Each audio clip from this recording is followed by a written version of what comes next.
Welcome to the AMSDynamics.com podcast. AMSDynamics.com. Let us be your dynamic business solution. Hey, this is Ash. And this is Tiny. We are with AMS LLC, AMSDynamics.com. Let us be your dynamic creative solution. Hey, man, we're on part 4 of a 5-part series, Startup, and today we're going to talk about overcoming fear. Absolutely. So the startup, there's your idea, there's your problem solving, and now it's overcoming the fear. That's right. So for the past few episodes, we've been talking about things that we want our entrepreneurs out there, our small business owners to know about and to have in mind. Kind of get your ducks in a row a little bit before you take that first step, that plunge into small business ownership. If you have an idea that you want to bring out into the world and start a small business, provide a service, bring value into the community, that is a phenomenal thing that our firm specializes in helping people do. They have an idea, they can come through the doors of our firm, and we can help them get from startup to success story. Mm-hmm. These episodes are just a few things that we want to make sure people know that they're going to want to have already lined up, have thought about, and really have them locked down before they take that first step. Oh, yeah. And, these are simple steps that we all take. And, you're starting a business or you're in the middle of your business already running, these tips can still help you out. Absolutely, because just like the last episode we talked about problem solving, as soon as you decide you're going to be an entrepreneur, a small business owner, you have now made a decision that you are a lifelong problem solver. This is your life now. Yeah, because everything from stopped up toilets to tax issues and everything in between. Oh no, email marketing, that's your problem. It's a problem that needs to be solved. Either you solve it yourself or you put together a team of people who have what it takes to solve those problems alongside you. Yeah, that's right. That's exactly right. And little plug here. We help you with that situation. That's what we're all about, AMS Dynamics. Yeah, AMSDynamics.com. It's a subsidiary of AMS LLC. Mm-hmm. And we are a full-service firm. We can help people out. This is what we specialize in. Oh, yeah. I found this problem. Hey, AMS Dynamics, they help you with it. Yeah, I have a problem. You know what? You touch on that. It's amazing. People will call the firm and say, "I have this problem," and problems that you would think might be unrelated to what we do in a normal day. And so far, knock on wood, but so far we've always been able to say, "Yes, we can handle that for you." Yeah, we can handle that. If not, we know the people who can. We had an issue, just as an example, that with one of our clients. They have a name for their company, right? And then there's another company that has a similar name. And so this company, it's one word, and then this other company, it's separated into 2 words. And so they were seeing that on Google and on Yelp, their company was getting negative reviews that were actually meant for this other similarly named company. Yeah. And so they called do you have somebody that can help me with this? These are not my reviews. And you would normally think, do you? That's a difficult one. And so when they called, without hesitation, we said, you know what? We've seen this before. We'll be glad to help with that. Oh, yeah. And we took care of it. Yeah, we jumped on it and took care of it. And so we're glad we were able to help. This episode today is about overcoming fear. Yeah. It is one of the most important ones. The most important one is idea, because if you don't have an idea, then there's nowhere for you to go. So if we're not going on a trip, no reason to leave the house. Right. But once you make that decision, okay, I have an idea, I'm going to run with it. And you've accepted, once I leave the house, it's just going to be problems from here on out. Right. I know I've got what it takes to solve those problems. To actually take that first step requires you to take a big leap across a chasm of fear that most people will live their entire lives without ever thinking they can do it. Oh, yeah. So now, there's people who have spoken about this, really knowledgeable, wise people have spoken about this throughout history. Bob Proctor talks about you have to cross the terror barrier. Tony Robbins talks about it. Mel Robbins talks about it. Jim Rohn talks about it. You can trace it all the way back. Marcus Aurelius, Socrates, Jesus, they've all talked about the fact that a level of growth as a person exists on the other side of this invisible, fictional barrier of fear that you have to decide to get past, to get across. As people, as human beings, we've settled into a level of comfort with what we do now, what we have now, what we're experiencing now, what we know, what's familiar to us. That comfort zone that we have, it's safe, it's enjoyable. I know what I'm doing here. Yeah. I know how to get from here to there. I know everybody here. And so it feels comfortable. It doesn't feel unsafe. Now, The thing about it is, it's boring. You're practically asleep at the wheel. If you stayed inside your own house, inside your small circle of friends, if you only watched the same few shows, it's boring. Eventually, you were just on autopilot, living your life, and all you're doing is waiting for the clock to run out on your life. Outside of that comfort zone, across what Bob Proctor calls the terror barrier. That's what I've heard it called before, the terror barrier. The terror barrier, yeah. So if you're able to make it across that chasm that Bob Proctor refers to as the terror barrier, on that other side is untold levels of growth, brand new opportunities, new people to engage with. And that is where you have the opportunity to bring value to others. It's kind of like somebody has an idea. Oh, okay, you know what? Very small world example for you, okay? Because you've got your small world, which is the little existence that you have. Yeah. Then there's the big world, the international politics and everything. Yeah. Small world example would be Girl Scout cookies. Every year they sell Girl Scout cookies, right? Delicious. Absolutely delicious. But if you have a Girl Scout in your home and your Girl Scout only sells cookies to Mom, Dad, and Aunt Sue, then that's all the cookies she's going to sell. She sold them 3 boxes, and now she's done. Right. But if you took and you could take her out to the entire neighborhood, you go with her, help her cross that terror barrier, walk her up to the doors, we're ringing doorbells together, you have the opportunity for Girl Scout cookies to be sold to people in the entire neighborhood. And so now you're not just bringing value to the 3 people that are right there at the house. Now you're bringing value to the entire neighborhood. Oh, I see what you're saying. But it's a little bit, you've got to leave the house. You've got to knock know. on strangers' doors. You've got to ring doorbells. Exactly. That's It's a terror little barrier. bit, it's a very small microcosm of the terror barrier. Overcoming fear. Oh, you got to overcome the fear. Same thing for you when you have your idea. A lot of people, they write a book, they print it out as a manuscript, they let their mom read it, their dad read it, their brother read it, and that pretty much is it. Yeah. So you wrote it, you got your idea out, you just didn't cross the terror barrier that lets you say, okay, I think this is good enough to be seen by the world. So you who have an idea, you start that business, you know you have to overcome that barrier of fear so that you can get it out there and bring value to the entire world. What if your book, let's say you have a book about how to solve a problem. Right, you have a book about how to overcome something yourself. What if your book is the one thing that somebody out there is looking for, but because you couldn't get past the fear, the only person who got to read it was your spouse? You let your spouse read it. Out there in this neighborhood, in this county, in this state, there's 100 good ideas sitting on I the think nightstand. 100 is really lowballing it. Yeah, just sitting on a nightstand Sitting on a somewhere, nightstand or where in your brain. Somebody had a notepad, they wrote down an idea, this would be a great thing. Yeah. But they're like, I'm not worthy of it. I don't want to step out into the unknown. I don't want to go get this loan. I don't want to apply for. I'm not good enough. I'm not good enough. Or they won't let me do that. Yeah. Oh, it's just me. They're not gonna let me do that. Yeah, you're right. That's what other people do. Yeah. And meanwhile, what you're doing is you're keeping all of that light, that value, that wisdom to yourself, because you're afraid to let it get out there. You're afraid of what might happen, what might be seen, what might be said. It is a responsibility of people who are blessed with a good idea.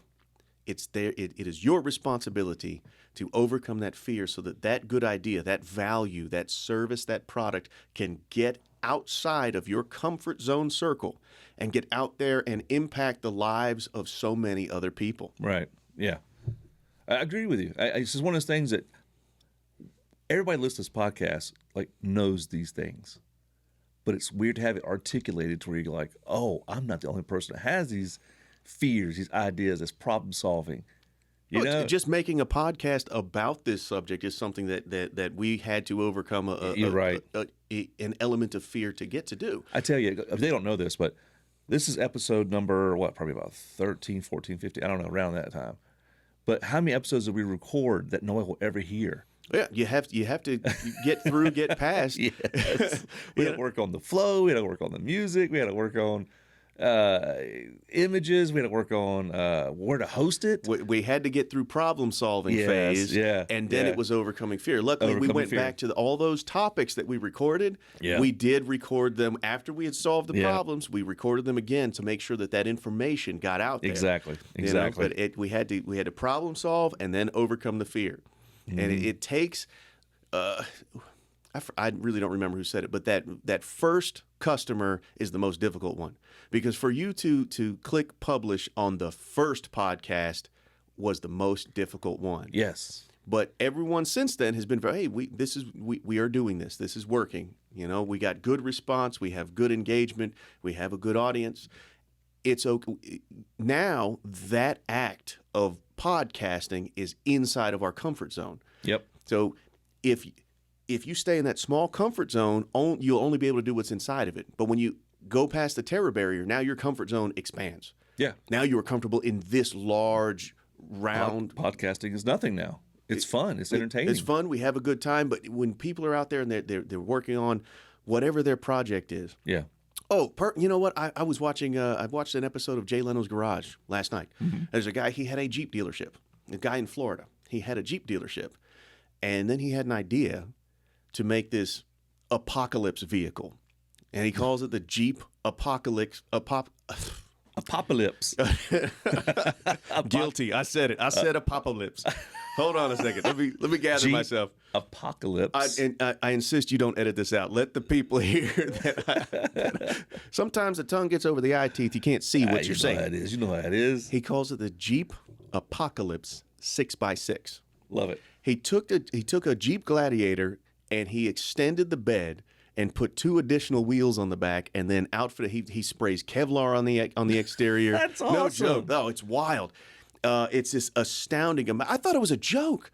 Like I saw a picture of it on the internet. I saw like a YouTube video of it. I thought it was like Photoshop kind of thing. Like, oh, some big Photoshop. No, this is a real thing that he does. Now, he has a full-blown Jeep dealership in Florida, and that was his thing. But he had this idea for this wackadoo, nut job, crazy thing. He was like, well, but, who's going to want that? Yeah, exactly. Am I good enough as a mechanic? Do I turn wrenches well enough that I can make this happen? And so he made one. And that first one was the toughest. You had problems to solve. You had fear to overcome. Oh, yeah. But he knew he had an idea. He ran with it. He did it. And after that first one, he's made, at the time of recording Jay Leno's Garage, he'd made 79 of them, and he had orders rolling in for them. He had shipped them to Dubai, Abu Dhabi, Bahrain, all over the United States. People want these things. It's like a $250,000 vehicle. But that first one was hard. That first one was the hard one. Yeah, and you know what? Fun fact: since we've talked about Tesla a bunch on some of our previous podcasts, he said that he got the inspiration when he saw the Cybertruck. He saw the Cybertruck and he was like, you know what? I have a Jeep dealership. I bet I could make an apocalypse vehicle. And he ran with it, and he did it, and he's doing it. But after the first one, 78 more he's made, and to hear him talk to Jay Leno about it with this confidence, oh yeah, no, we didn't go this route with how to do the, it doesn't have 2 drive shafts. We use this other mechanism in order to get. Right. He was talking a lot of confidence because he's been there. He's been there and done it 79 times. Yeah. And so his comfort zone has expanded beyond I'm a Jeep dealership owner to I'm a Jeep Apocalypse 6x6 creator and builder. Now he has like 45 guys working for him building these things. And later on in the episode, Jay Leno's driving it by himself. The builder's not there. The owner's not there. Right, for an honest review or honest commentary about it. So he's talking into the camera. He's like, I was really impressed with him and the way he spoke about it. And he really knows his stuff. He understands the mechanics of what's happening here. He clearly really built this thing himself. And so that type of a compliment shows, yes, he was good enough. He had what it took. The idea was there. He solved the problems. And once he overcame the fear of, oh, man, am I good enough to do this? He's created something out there that people want that's amazing.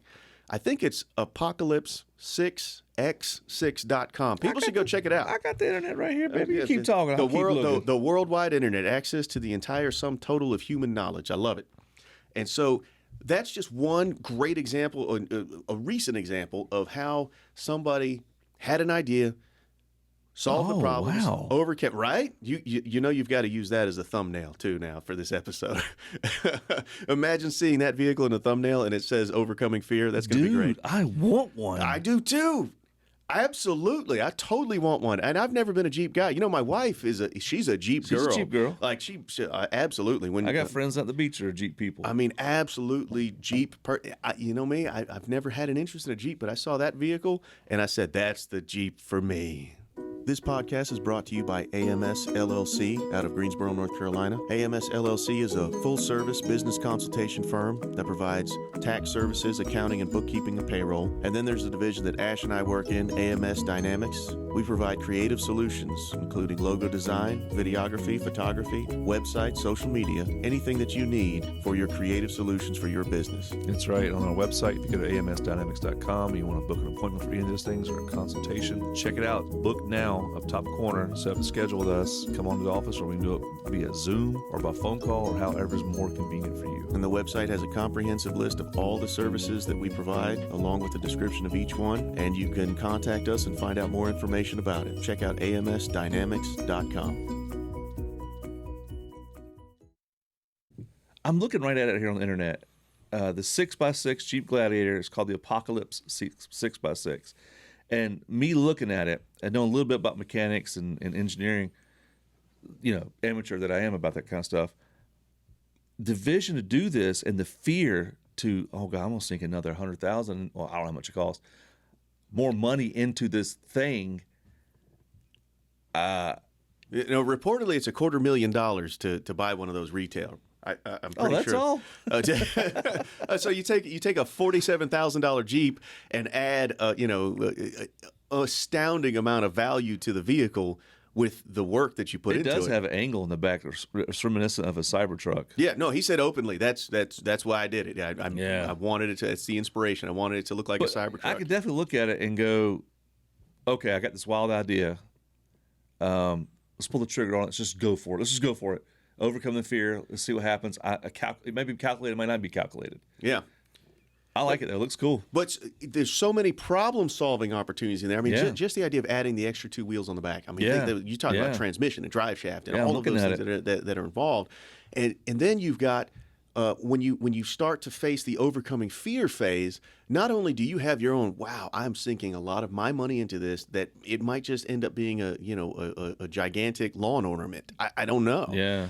But you also have things like brother-in-laws who are like, you're going to do what now? Come on, man. You got your detractors, and you'll have your people. Something like that, I can't imagine having a lot of people going, that's awesome. A lot of people looking at you sideways going, why?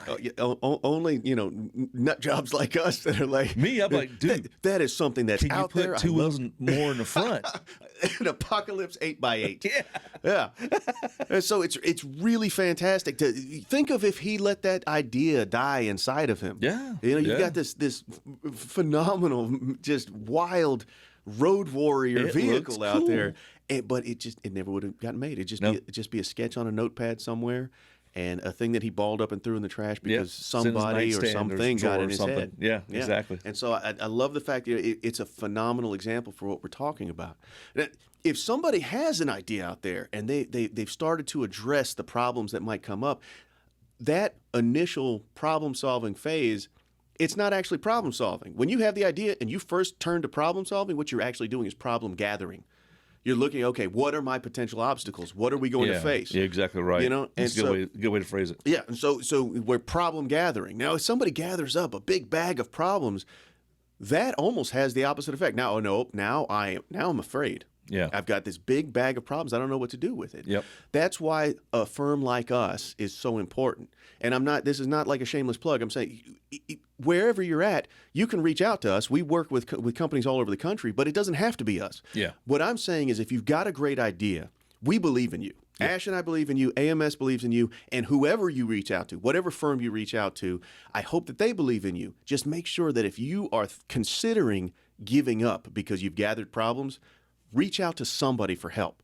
It can be us, amsdynamics.com. It can be any other firm that you trust and believe in, as long as you reach out to somebody for help. Don't let something like that, a great idea like that, die inside you, and then that value is not brought to us out here in the community. Yeah. I want to see those products. I want to see those services. Yeah. And it's amazing what takes off.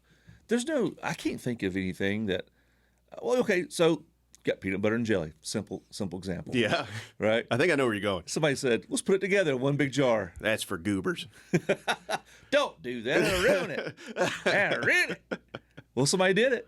Yeah. And they did it enough to where I know about it. And so do I. They succeeded. Yeah. Somewhere, somehow. It's gross. I would never eat that. Well, but I mean, what do you mean you would never eat that? It's peanut butter and jelly. I like the ritual of the jelly on one slice of bread, the peanut butter on the other slice of bread, putting it together, seeing the visual. To me, that's important. Well, you know what? To some people, the ritual is important. Yes. What I'm wondering is that first idea, okay, whether it was the company was started, you know what? I'm going to put peanut butter and jelly in a jar and I'm going to call it Goober. Whether it's that or whether like Jif or Peter Pan peanut butter, somebody had to have that idea and say, hey, let's do this. Somebody had to approach another person and pitch that idea. Say, you know how we make peanut butter? Yeah. You know how we make jelly? Yeah, I know that. Let's put them together in the same jar. Whoa, slow down, Bill. Bill. I'm not kidding. I'm telling you right now, this is a memory from my childhood. My sister mixed together peanut butter and jelly in a cup because she wanted it mixed together and then put it on the sandwich. She got grounded because it was so tough to get that stuff out of the cup to make the cup clean again. Girl, you get some hot water? It's apparently get some soap? Apparently she's mixing cement in there. I don't know. Well, you know, like, hey, what color is ketchup? Well, it's red, Bill. I'm thinking purple and green. And green. Market it towards kids. And we're dating ourselves now, man. I mean, that's late 80s, early 90s, you know. I like it, Bill. I like it, Bill. Put it on the shelf with your other idea, New Coke. Crystal Pepsi. Did you remember when they brought back Crystal Pepsi a couple of months ago? Months, I'm sorry. A couple of years ago, they brought back Crystal Pepsi. I think it was only in Dollar General stores. Oh, dude, no. Yeah, I went to a Dollar General and there was Crystal, a whole cooler of it. Dude, I bought like 5 of them. I used to have one of the original ones. Did you? I did. I did. I'm talking about like Van Halen sung the song, remember? Yeah, I remember. Right now. I was like, Crystal Pepsi. And never opened it.